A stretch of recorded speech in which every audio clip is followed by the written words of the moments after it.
What if you could build a gaming PC using parts people literally call broken? So I went on r/hardware swap and bought the cheapest, sketchiest parts I could find. Everything here was listed as faulty, untested, or just dead. The upside? It's way cheaper than buying from a store. The downside? I might have just paid for a pile of junk. So today, we're putting all of this together and finding out, can a full PC setup built from broken Reddit parts actually work? Or is this a complete disaster? Let's find out. Alright, let's unbox the first package. On the outside, it says B760. But inside, it's actually a B560. Not a huge deal though, because the board I originally ordered was a B560 anyway. At first glance, everything looks fine. Nothing too concerning. But then, wait, I noticed a spot that looks a little wet. Oh man, I can't believe this. It smells terrible, like a strong, sharp ammonia smell. Yeah, this might actually be mouse urine. If smell could be transmitted through video, your nose would not be having a good time right now.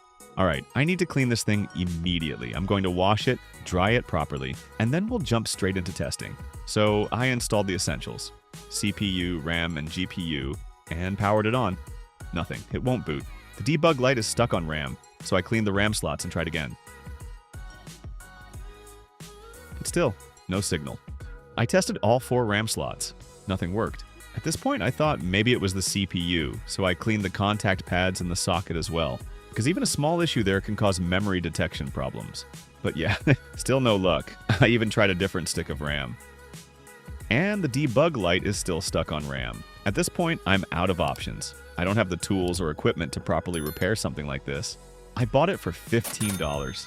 So yeah, that's probably a total loss. Alright, let's move on to the next component. I picked this one up for $50, and let's see what's inside. Oh wow, I'm seeing 5 sticks of RAM and a motherboard with a CPU already installed. Alright, since RAM is pretty expensive right now, I'm going to check that first.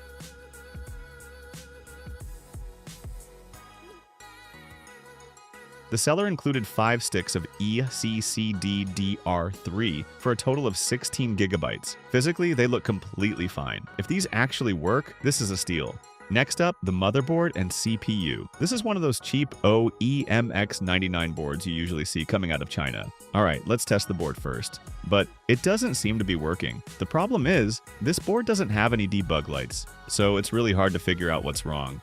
I tried different RAM configurations, still no signal, but then when I removed the CPU, I noticed something. The socket pins are bent.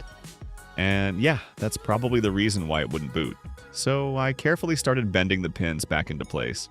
This part takes a lot of patience, because if you mess up, that board is basically done. And then, oh my god, it works perfectly.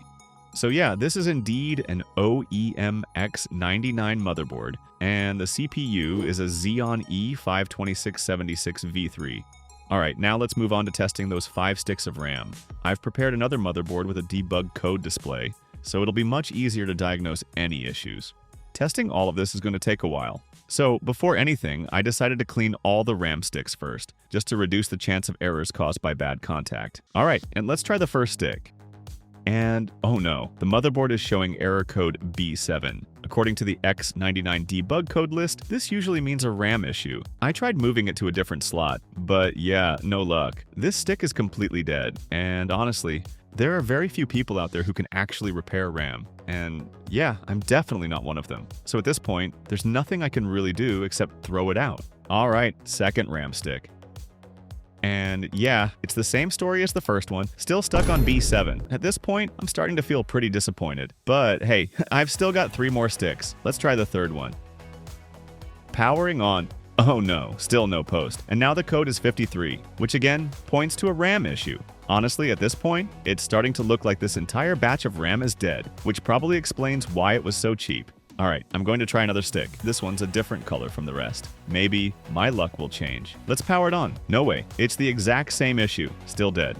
Alright, last stick. This is the final chance. Powering on. Wait, no way. It passed B7. That's a good sign. It means the RAM issue might be gone. And just like that, we finally have 1 working stick. So in the end, out of 5 sticks, only 1 actually works. Alright, let's move on to the next package. This one looks like a high-end GPU. Wait, no. We actually have 3 GPUs here. But yeah, definitely not high-end. I picked this bundle up for $120. Let's see what we got. First up, an old GT 622 gigabytes. Before testing, I'm going to clean the display ports and the contact pins. I'll do the same for the next cards as well. Alright, moment of truth. Powering it on, the fan spins, but no display. I tried switching output ports, still nothing, so I decided to take off the cooler. And yeah, the thermal paste is completely dried out. Looks like this GPU hasn't been maintained in a long time. I even tried powering it on without the cooler attached. And that's when I noticed something concerning. The GPU barely produces any heat at all, which usually means, yeah, it's probably dead. Alright, moving on to the second GPU. This one is much more interesting. A NVIDIA GeForce GTX 974GB. Let's see if it actually works. You've got to be kidding me. It booted on the first try, but there's a problem. The display shows artifacting, glitches, flickering, not constant, but definitely there. At first I suspected it might be a driver issue because sometimes newer drivers don't play nicely with older hardware, causing artifacting, VRAM issues, or even performance drops. So I rolled back to an older driver, version 537.58, and after installing it, the difference was huge. The artifacting is almost completely gone. So I decided to push it further. I ran Heaven Benchmark. And surprisingly, it completed the test without any issues at all. Honestly, I didn't expect such a simple fix to actually work. But the real question is, can this GPU stay stable long-term? That's something I don't have the answer to. Alright, time to test the third GPU. About 10 years ago, this thing used to be a high-end card. Let's see how it holds up today. Honestly, I'm really hoping to recover some of the money I spent on this bundle. Powering it on? No way. It boots on the first try.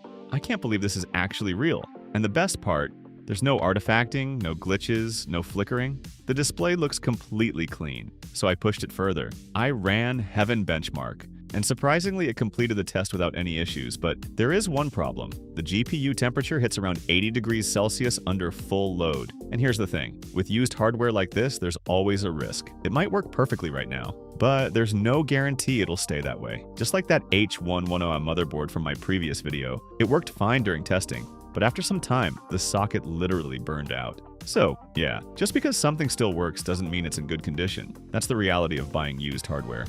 Next up, storage. I picked this up for $20, and yeah, why is it so cheap? Let's find out. Inside, we've got two 500GB SSD. Both are Samsung 870 EVO. Let's test the first one. And looks like the system is stuck on the boot logo. I went into the BIOS, and yeah, this drive isn't even being detected. Alright, I'll set that one aside and move on to the second drive, and this one is more promising. The BIOS detects it correctly, but when I tried to boot into it, the installed Windows seems to be corrupted. So I decided to reinstall Windows and see if the drive is still usable. After the installation finished, I checked the drive health, and oh man, it's only at around 27%. That's really not good. I tried copying some files onto it, and surprisingly it still performs at normal speeds. Later, I'll test some games on this SSD to see how it performs in real use. Now, going back to the first drive, I tested it using a diagnostic tool, and the software couldn't even detect it, which means that first SSD is most likely completely dead, not really usable anymore. Next up, cooling.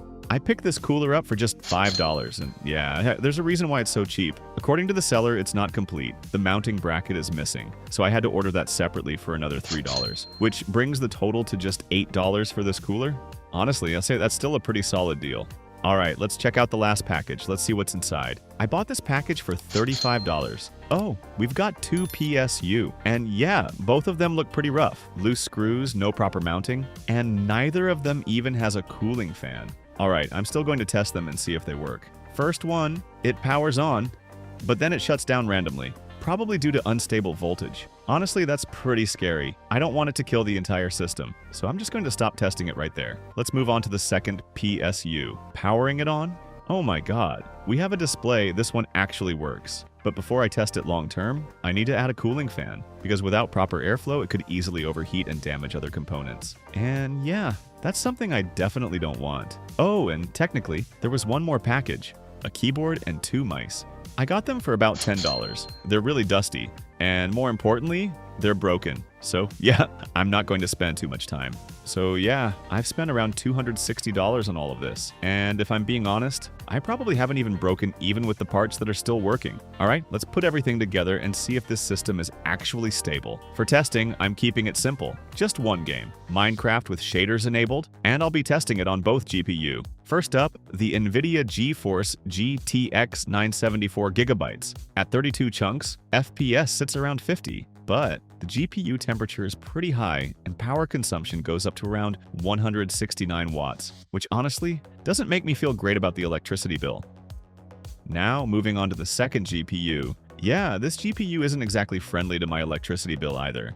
FPS sits around 80, but when moving quickly, it can drop to around 50. And honestly, that's mostly because the CPU is too weak to keep things stable. But here's the interesting part. I played for quite a while, and the system stayed surprisingly stable. No crashes, no major issues, nothing really concerning. So yeah, compared to the money I spent, if I built a system the normal way, I could definitely get better performance. But this was a different kind of experience. And honestly, that's something money can't always buy. Thanks for watching, and I'll see you in the next video.